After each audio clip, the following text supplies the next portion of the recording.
Olá, eu sou a professora Elisa Faria. Vou trabalhar com vocês o direito administrativo nessa preparação final para a CFO.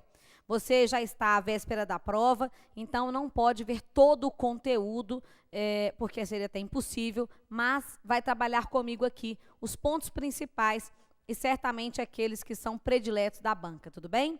O direito administrativo abrange o conteúdo de organização administrativa, agentes públicos, a administração pública na Constituição, com ênfase principalmente em alguns tópicos, como, por exemplo, responsabilidade civil do Estado, também atos administrativos, poderes administrativos, processo administrativo no que tange aos aspectos relacionados ao ato administrativo. Você também tem como conteúdo licitação e contratos, não é pouca coisa. E ainda algumas noções como lei de improbidade administrativa, que são tópicos bastante cobrados aí em prova, também na prova do CFO. Nós temos uma mudança de banca, então provavelmente também uma mudança de perfil na forma de cobrar os conteúdos. Então, vamos passando aqui pelos pontos mais importantes. Primeiro, os pontos estruturais, que pegam a organização administrativa, agentes públicos e princípios da administração. Vem comigo aqui. Você deve se lembrar que a linguagem adotada para tratar da organização administrativa sempre envolve a definição do ente federativo, que é uma pessoa jurídica. Esta pessoa jurídica, no caso aqui, Minas Gerais, né, enquanto Estado e não enquanto espaço geográfico, se subdivide em estruturas organizacionais internas. Essas estruturas organizacionais internas são chamadas de órgãos. Então, nós temos uma hierarquia organizacional que vai estabelecer relações de coordenação, aquelas, então, dos órgãos que estão no mesmo grau hierárquico, e de também subordinação para aqueles órgãos que estão, logicamente, ali subordinados na estrutura. E vamos designar de ente político ou mesmo ente federativo a União, os estados, o Distrito Federal e os municípios. Vamos chamar cada um desses departamentos internos, não importando aqui qual eu esteja apontando, de órgãos públicos. Daí já temos uma pergunta importante de prova. A Polícia Militar é um ente, é uma entidade, é um órgão, né? Você sabe bem que ela é um órgão da estrutura interna da administração pública estadual. Portanto, ela não tem personalidade jurídica. Ué, professora, mas ela tem CNPJ? Todos os órgãos têm CNPJ, mas é como se fosse um CPF para uma criança de 2 anos. Não a identifica para o propósito de contribuinte, assim como o número de CNPJ dado ao órgão não o identifica como uma pessoa jurídica. É apenas um número de identificação, especialmente para a linguagem da lei orçamentária para a distribuição de recursos públicos. Tudo bem? Bom, então, quando a gente pensa em qualquer serviço prestado por qualquer uma destas estruturas internas, unidades administrativas internas do ente federativo, né, município, Minas Gerais aqui no caso, nós temos a chamada administração pública direta. Então, todos os serviços prestados pelo ente federativo por meio de sua própria estrutura se chama administração direta, que também pode ser chamada de administração pública centralizada. Quando o ente federativo transfere serviços para outra pessoa jurídica integrante da sua administração pública indireta, uma fundação, por exemplo, vou colocar aqui Fundação João Pinheiro,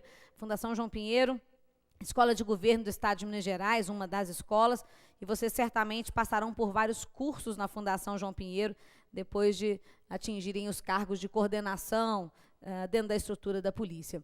Bom, ela também é uma pessoa jurídica, também se divide internamente em departamentos. Nós temos, por exemplo, a presidência, diretoria, coordenadoria, biblioteca, almoxarifado.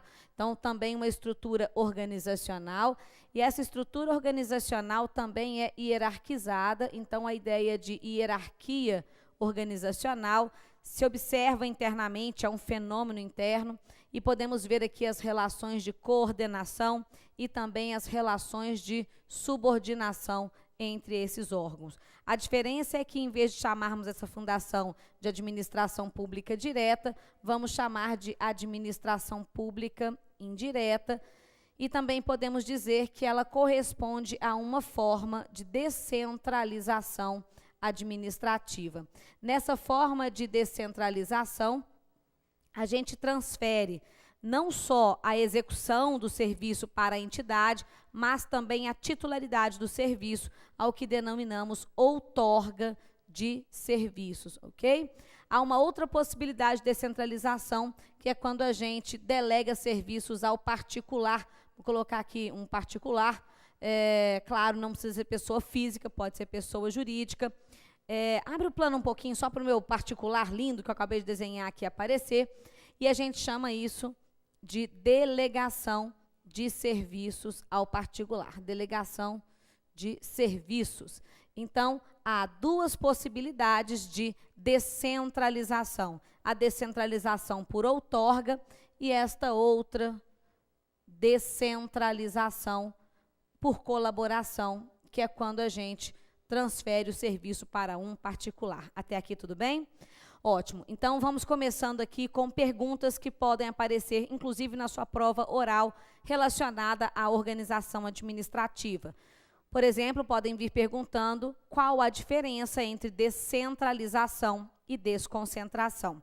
Perceba que a descentralização corresponde à passagem de atribuições do ente federativo central para outra pessoa, física ou jurídica, no caso dos particulares, na delegação de serviços dos moldes lá da Lei 8987, ou uma delegação, uma outorga feita à pessoa jurídica integrante da administração indireta. Então, descentralizar sempre envolve uma outra pessoa jurídica ou física distinta do ente federativo. É diferente da ideia de desconcentração, porque a desconcentração é um fenômeno interno que pode acontecer dentro da estrutura da administração direta ou dentro da estrutura da administração pública indireta. Então, quando, por exemplo, nós encontramos uma determinação de que este órgão se divida em dois órgãos em vez de um só, nós temos um fenômeno chamado desconcentração. O oposto de desconcentração é a concentração. Poderíamos encontrar o contrário, em vez de um órgão se subdividir, nós, por exemplo, sugeríssemos a junção desses dois órgãos em um só, e isto se chamaria concentração. Então, novamente, desconcentração e concentração não é um fenômeno, ok? Da administração pública que se observa em relação às entidades. Ele se observa dentro da estrutura de uma entidade ou de um ente federativo. Então, se eu verifico que dentro da estrutura organizacional do ente federativo houve uma divisão de atribuições, nós temos uma descentralização. Pessoa, acorda, professora. Talvez vocês estavam espertos. Nós temos uma desconcentração. E se há uma junção de atividades, uma concentração. Então, o oposto de centralizar, descentralizar, tá certo? E o oposto de desconcentrar seria ali concentrar, mas é fenômeno interno. Outra questão importante, as entidades estão mantendo com a administração pública uma relação de hierarquia. A entidade, em relação ao ente federativo, mantém uma relação de hierarquia? Não. Nós temos aqui uma relação chamada vinculação. Esta vinculação, claro, permite que uma determinada estrutura, uma unidade interna do ente federativo, vigie a entidade, e o nome disso, fazendo aqui um trocadilho, é supervisão. Então, nós temos a possibilidade de uma supervisão ministerial, esse é o nome mais adequado, que corresponde ali especificamente a esse poder de vinculação da entidade administrativa com o ente federativo. Aqui, o princípio não é da hierarquia, é o princípio da especialidade, ok? Esse princípio da especialidade também corresponde a um poder de controle finalístico ou de tutela, e é o que vocês devem guardar para fins de prova. Na hierarquia, subordinação e coordenação. Na vinculação, ou princípio da especialidade, apenas um poder de tutela ou de controle. Tudo bem? Ótimo. Em relação a essa organização administrativa, nós também precisamos distribuir as entidades da administração indireta, sabendo classificá-las como de direito público ou de direito privado. Então, vou apagar esse desenho que está aqui ao fundo e trabalhar com ele mesmo, mas de um formato mais específico e detalhando mais as entidades. Então, o que é que nós vamos ter aqui em relação à administração pública direta e indireta? A administração pública, ela pode ser direta. Quando ela é direta, ela é desempenhada pelos próprios órgãos da administração, e quando ela é indireta, esta administração pública é realizada por meio de entidades administrativas. Estas entidades podem ser de dois modelos, elas podem ser de direito público e elas podem ser de direito privado. Quando elas são de direito público, elas são criadas por lei, então de direito público, criadas por lei, enquanto que as de direito privado são só autorizadas por lei. Isso também você já sabe. As entidades da administração pública criadas por lei podem ser as autarquias ou as fundações públicas, enquanto que as de direito privado ou autorizadas podem ser empresa pública, sociedade de economia mista e fundação pública novamente. É importante sabermos que, dependendo do ente federativo que está administrando, nós não temos a estrutura das fundações públicas de direito privado. É o que acontece no caso de Minas Gerais. Em Minas, nós não temos esse modelo de fundação aqui, porque é expressamente proibido na Constituição do Estado. Bem, vejam que a separação mais importante que se vê nesse quadro não é uma separação entre administração direta e indireta. A separação mais importante se dá aqui, como se nós tivéssemos aqui uma linha do Equador separando esse quadro, que pega aqui para cima a administração pública direta, autárquica e fundacional, e no modelo de baixo pega as empresas estatais. Quando dizemos empresas estatais, pode ser uma referência apenas à empresa pública e à economia mista, fechando aqui, ou pode ser mesmo uma referência também às fundações públicas de direito privado. Por que é importante fazer essa distinção?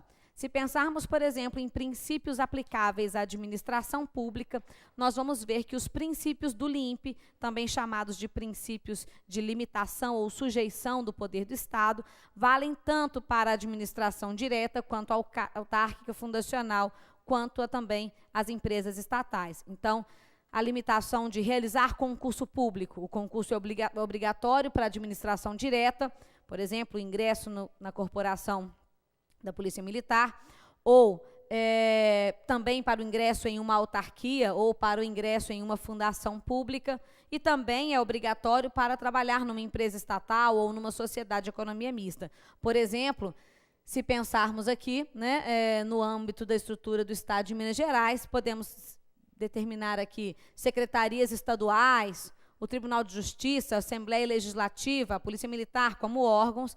Podemos tratar aqui de autarquias como a Universidade Estadual de Minas Gerais. Podemos falar de fundações públicas como a Fundação Clóvis Salgado, que administra o Palácio das Artes, a Fundação João Pinheiro, que coloquei aqui de exemplo, a FEMIG, a Hemominas, a Fundação Ezequiel Dias, e ainda empresas públicas como a Emater, por exemplo, e sociedade de economia mista como CEMIG e Copasa. Essas estruturas pertencem, então, às chamadas, aqui essas duas últimas, empresas estatais. Limitações ou sujeições se aplicam, portanto, às duas estruturas. A que está aqui de azul, que é a administração direta, autárquica e fundacional, e também as empresas estatais. Agora, e o princípio da supremacia do interesse público, caracterizador ali do regime jurídico administrativo? A supremacia do interesse público, ela só se aplica para a administração direta, autárquica e fundacional. E ela se traduz, então, não em limites, mas em prerrogativas do poder público. É por isso que a administração pública pode desapropriar um imóvel, atuando ali como intervenção do Estado na propriedade. É por isso que ela pode multar um veículo, atuando como poder de polícia. É também dessa estrutura de supremacia do interesse público que a gente tem aplicação de penalidades, sanções, de um modo geral, ao particular. Sempre que se verifica a relação de supremacia do interesse público sobre o interesse particular, nós estamos tratando do chamado regime jurídico administrativo, que se caracteriza por estas prerrogativas. Tudo bem até aqui? Ótimo. Quem é que trabalha na estrutura da administração pública quando pensamos nas empresas estatais?